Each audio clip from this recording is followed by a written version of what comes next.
ఈ మాసంలోనే కార్తీక పౌర్ణమి నాడు గుత్తి దీపాలు వెలిగిస్తారు. 365 ఒత్తులు గుత్తి చేసి దాన్ని బూంది ఒత్తి అని పిలుస్తూ ఉంటారు. ఇంట దీపం వెలగకుండా ఒక్కరోజు కూడా ఉండకూడదు. ఏ కారణం చేతనైనా ఇంట దీపం లేకుండా ఇల్లు తాళం వేసి ఉన్నటువంటి దోషం పరిహరింపబడడానికి 365 ఒత్తులు అంటే ఒక రోజుకి సిద్ధపడిన వాడిని 365 రోజులు ఇల్లు తాళం వేసి దీపం లేకుండా వెళ్ళిపోవడానికి సిద్ధపడగలిగినటువంటి మనస్తత్వం ఉన్నవాడిని కాబట్టి తద్దోషాన్ని ఉపశమింపజేయడానికి పరమాత్మ నీ కృపచేత అనుగ్రహించు.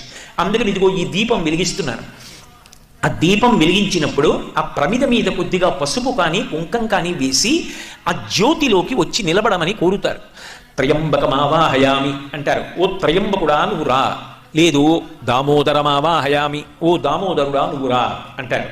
వాళ్ళిద్దరిలో అంటే ఇద్దరుగా ప్రకాశించే ఒక్కడు, నిజానికి ఉన్నది ఒకటే తత్వం. నువ్వు శివుడిని పిలువు అభ్యంతరం లేదు, విష్ణువుని పిలువు అభ్యంతరం లేదు, వచ్చి ఈ జ్యోతిలోకి ప్రవేశించి